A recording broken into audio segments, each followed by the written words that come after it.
So you've seen the Warrior Scythe and the Ranger Scythe, but what about the Shadow Scythe?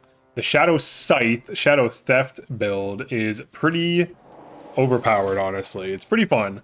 Now, the only downside to this is if you're running Splinter Weapon on your team, Dagger Spam is about as effective as this, but if you're not running Splinter Weapon on your team, or you're just running, you know, with a random group of people, this build is actually pretty strong. So we're going to do the DPS test on Master of Damage, and then we're going to take it out into the wild.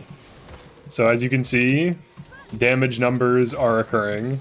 We're dealing pretty big spikes of damage versus Bald and single target. This has really good single target damage for a Scythe build. Compared to a Pious Renewal build, you will be generally dealing more damage because you essentially have the engine of Pious Renewal stapled to pretty low cooldown flash enchantments in addition to the huge armor ignoring damage from Pious Assault. So you have the Aura of Holy Might damage plus the Pious Assault damage. You're also constantly dealing little packets of damage when you cast these, and it does scale with your Shadow Theft because Shadow Theft scales your attributes, and then if you maintain Shadow Theft, it scales them by an additional point. So if we actually look at our stats right now, 20 crit, 17 Scythe, and then if you recast Shadow, you get 18 Scythe, which is higher than what a Dervish can get. And I hope the devs don't change this. It does seem dumb, but also consider that a lot of these are enchantments that can be stripped, so a general Derv that can reapply its own enchants rapidly probably is a little bit more stable, so this is like a high risk, high reward where you could get all of your enchants stripped and then the build isn't as effective, whereas with like Pious Renewal, you can keep Pious Renewal up as like a cover enchant because as soon as it gets removed, generally it'll be available or something else will be available to cover Aura of Holy Might. But generally, this is a pretty strong build, so let's actually demo it. Fight some dudes in hard mode without cons. Now, with cons, this build is absolutely insane. Without cons, it's still pretty good. All right, so let's get this going. There's the big nukes. Now, these turtles do throw up a shell occasionally. It does reduce damage by quite a bit. So you might see like Aura's damage hit like pretty low numbers randomly, and that's, if you're wondering why that's happening, that's why it's happening. They also have crit immunity on it, weirdly, for some reason. They just like tank crits.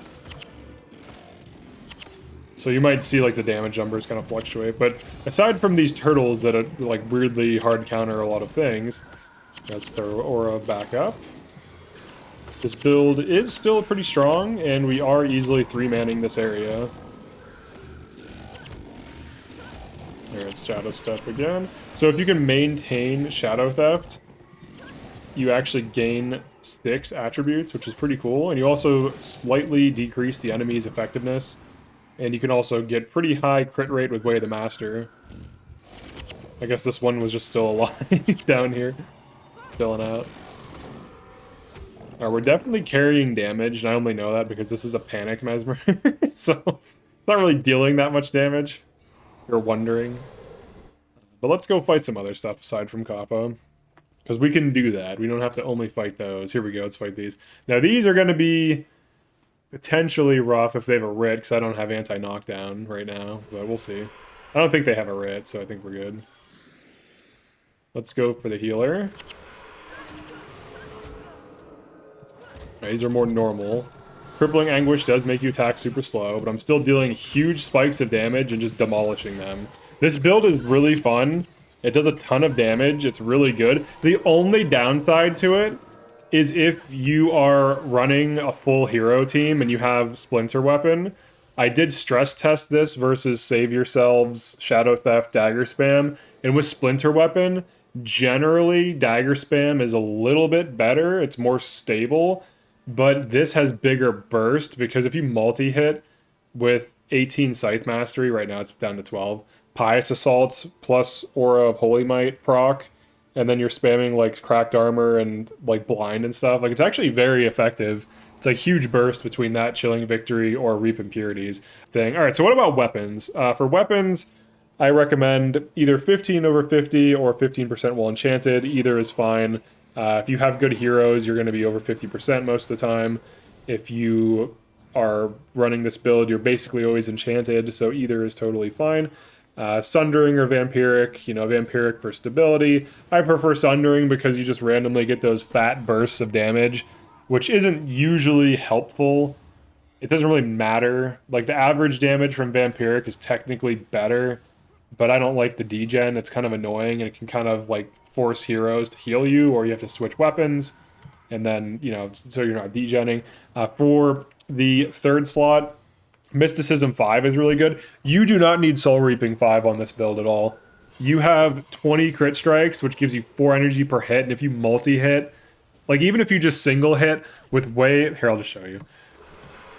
I'll just, like, show you instead of... I'm just going to auto-attack him with my crits up. All right, crit, crit, crit, crit. You don't need Soul Reaping 5 mod. You don't at all. Mysticism 5 gives you 5 armor while enchanted. That adds the base armor, so it doesn't count towards the 25 armor cap from bonus armor. There is a limit, so that's nice. And also it shaves off energy costs on Aura of Holy Might and your teardowns, which you spam. So instead of costing 10, they cost you 8, which is hugely useful because that's 2 crits. So if you hit 2 foes and crit, that completely charges, you know, one of your teardowns. And there's other teardowns you can use too. Like, these are just what I happen to be using. Now, the build itself, I actually only have 3 Earth Prayers because when I Shadow Theft, it puts me at 8, and when I Shadow Theft again, it puts me at 9, which is actually respectable. That gets me 6 seconds of cracked armor or 3 seconds of blind. And in hard mode, 3 seconds of blind buys a lot of time if your group is under pressure. Like, if there's a group of, like, enemy rangers that spike, you know, like a single target or whatever, and they're trying to, like, pressure your backline or spike one of your squishies or whatever, you can Shadow Theft, you know, to them, Dust Cloak, Teardown, and just put blind on them and just start the fight off that way. And that relieves so much pressure. So while you don't have Save Yourselves with this build, you still have blind and cracked armor. And there are other teardowns, for example. So there's, like, Wind Prayers. There's Rending Aura, which is basically just a better version of Staggering Force. Does the exact same thing, but also removes enchants from knockdown. Gren's Fingers can flip 2 conditions onto nearby that are on you.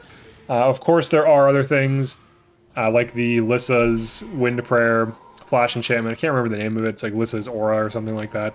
You have an interrupt on use, and then on teardown, you have another interrupt. So there's interesting things like that as well. But outside of that, I would say this is like a pretty optimized version of the build. You can, of course, drop Aura of Holy Might if you're running Splinter Weapon, because you basically will have similar DPS. What ends up happening is the Splinter Weapon DPS and the Aura of Holy Might DPS occur so quickly that you won't really see a huge damage increase if you run both. So only use one or the other, because otherwise it's a waste. Like, yes, you have more burst damage, but it's not really adding that much more burst damage. So I would only run Aura of Holy Might if you don't have Splinter Weapon on your team, or if you're like you know, running in a pickup group or something like that. But outside of that, I Am Unstoppable is really good, obviously. Gives you additional armor that does stack with critical agilities plus 25 armor. I Am Unstoppable is a weird skill in that it gives you base armor or a different armor value that isn't added or checked with the armor bonus. So the armor bonus is capped at 25, so... Or if you exceed that with a single skill, so like Armor of Earth, you can get like plus 60 armor. That will exceed it, so just Armor of Earth will take into account.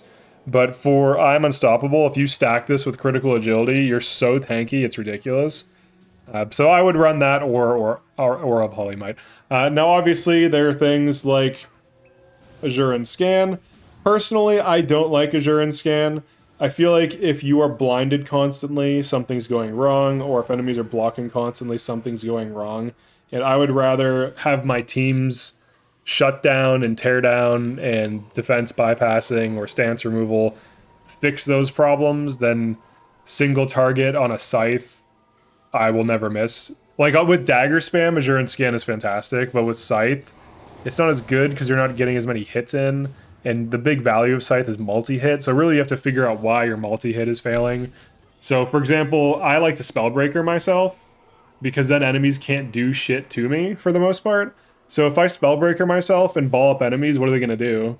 Like, there might be like a touch skill that can remove it, but that's extremely rare in PvE. So generally, if you have a Spellbreaker hero and you run a build like this, you basically just get to ball up all the enemies and just start going to town in hard mode, and it's pretty sweet.